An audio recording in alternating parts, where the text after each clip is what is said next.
What's going on, everyone? It's Nick, and yeah, I'm here to talk about the fact that my Lakers are facing some serious adversity right now. Before we begin, please remember to like the video. It only takes 1 second and it really helps out. Of course, I'm not liking the news that I'm talking about, and also the game that I'm about to talk about, but a like would definitely help me out here nonetheless. And if you love sports, whether it's basketball, baseball, or football, please remember to subscribe because I cover all three of those sports. So if you love any of those three sports, this is definitely the place for you. Also remember to hit that notification bell for when I upload in the future. Now, gotta talk about the Lakers. I'm not someone who hides, so I'll say it straight up that right now the Lakers are doomed. And by the way, I'm going unscripted and also no intro this time. I'm just gonna get right into things. This game against the Suns, I'd say the effort was definitely there, but just when the Lakers were shorthanded, yeah, I didn't expect any better than this. Dennis Schroeder played well though. He had 22 points, and I thought that the ball pressure that he was applying, as always, was great. And Montrezl Harrell coming off the bench, 23 points and 10 rebounds. So, okay, at least those guys came to play and played like the 6th man of the year candidates that they were, and Trez actually being the winner of it, even though really I think Schroeder should have won last year, but that's aside from the point. Yeah, I didn't expect any better than this against the Suns, and we knew the Suns would be good going into the season, but as good as the 2nd seed in the West, yeah, I didn't expect that. I don't think most people expected that either. And yeah, it's a tough road ahead for the Lakers. For the Suns, congratulations to Chris Paul on becoming the 6th player in NBA history to reach 10,000 career assists. Devin Booker and DeAndre Ayton were definitely the players of the game for the Suns. Both scored 26 points. Ayton had 8 rebounds. Booker had 9 rebounds. Chris Paul had a triple-double. Mikal Bridges didn't make a 3, but he was 5 for 9, and he's been one of the better 3-and-D players this year. That's why I had him on my all-defensive first team for my midseason awards. But on the Lakers side, Schroeder and Montrez, they did their thing. They did the best they could, but we can't expect them to carry this team while both LeBron and AD are out. We need your help! But Wesley Matthews, now I was not one of those guys that expected him to be better than Danny Green, but I also expected him to be a lot better than this. Wow, has he been a disappointment, and this game was no different. 0 points, a big fat 0, 0 of 5 in 16 minutes, and Markieff Morris, only 2 points. He had 8 rebounds, but Marc Gasol at least needs to come back as soon as possible. Even though Marc Gasol has been underwhelming for much of the year, before he had to miss games due to the health and safety protocols, he was actually playing a lot better. His threes were starting to go in, and I do see that he can still get verticality if guys are coming right at him. He's just too slow to extend out to the perimeter. And Markieff Morris just is not a center in any era of basketball, and they had to start him as center. So at least Marc Gasol needs to come back.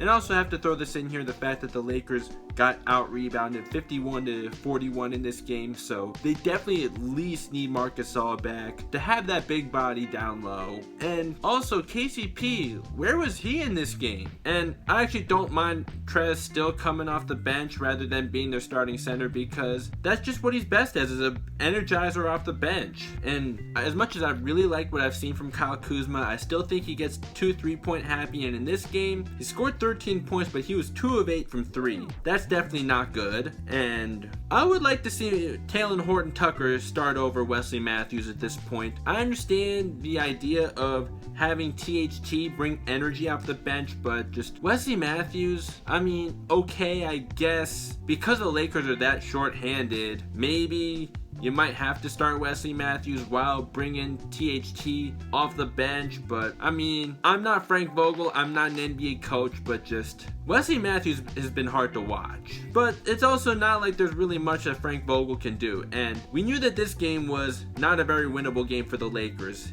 and the road ahead of them is going to be really tough. And for the first time this year, I'm actually pretty worried about the Lakers. With both their star players out for an extended period of time, I think AD is going to be back in about a week or 2, and when he is, at least he can keep the Lakers competent, but we all know LeBron is the most important player on the team. And good news is the x-rays were negative, but they're saying it's gonna take about 6 to 8 weeks for him to recover from that. And yeah, that's definitely very, very worrisome, because we don't want the Lakers to rush LeBron or AD back. We don't want them to make things worse before playoff time, but at the same time, we want them to be in rhythm before the playoffs, and we don't want to have to see them have to play a play-in game. And also, fans are starting to come back in the arenas now, so home court advantage is going to be a thing by the playoffs. And by May, at least according to what's being reported, vaccinations should be available to everybody in the country. That may or may not be true, but if that is true, and we start seeing packed houses again, yeah, it's going to be really tough for the Lakers. The road ahead is going to be a lot harder this time around. We got the Jazz as the #1 seed, and they've been playing phenomenal. They've been one of the best shooting teams, and it's not like they're just settling for threes. They're actually getting really good looks with really good ball movement,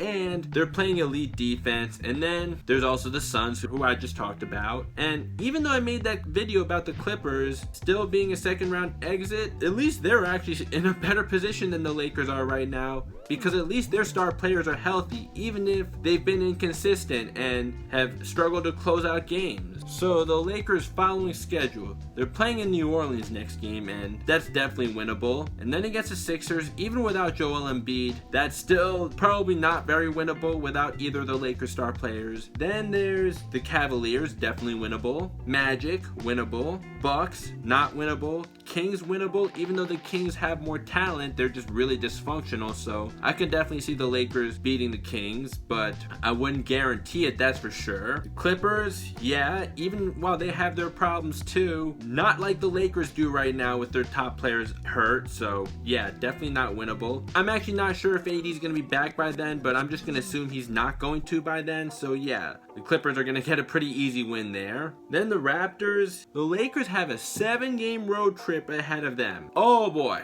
this is not good. I'm definitely worried about them really taking a huge dip in the standings. Oh boy. But you know what though? The Lakers did just win last year, so it's not like I'm going to be throwing a tantrum or anything, but would I rather see them win again this year than not? Absolutely, but for the first time this year, I'm not really liking the chances anymore. Hopefully they prove me wrong. I'm gonna hope for the best and expect the worst. Also, gonna go on to some other stuff now. So, LaMelo Ball, out for the season with the broken wrist. Wishing him a speedy recovery. Now it looks like all my award predictions are gonna turn out to be wrong, but at least LaMelo Ball, I wasn't gonna be way off about only an injury stopped him, but best wishes to LaMelo. That's really unfortunate. He's really made the Charlotte Hornets must-watch basketball, or he's been a big reason why the Hornets have been must-watch basketball this year. That's really unfortunate. Hate to see that. But also, speaking of awards, it looked like LeBron was the front runner for MVP after Embiid went down, and then yeah, there goes his hopes for winning his 5th MVP this season. It sucks to see guys lose out on awards because of injuries, and it happened to Joel Embiid too. And okay, so aside from all that, and also a tough loss for the Knicks in overtime, also how about we talk a little bit about March Madness? These last 3 days have been unbelievable, haven't they? And I would say the bracket that I filled out that you guys saw on YouTube, my first bracket that I meant to have on YouTube instead, only for a bunch of really unbearable technical difficulties that made me do a redo. Yeah, my first bracket happens to be the one that's more on point, and it sucks, but it just is what it is. But alright, just gonna have to hope for the best and expect the worst for the Lakers. Also, I have a Patreon that'll be linked in the description.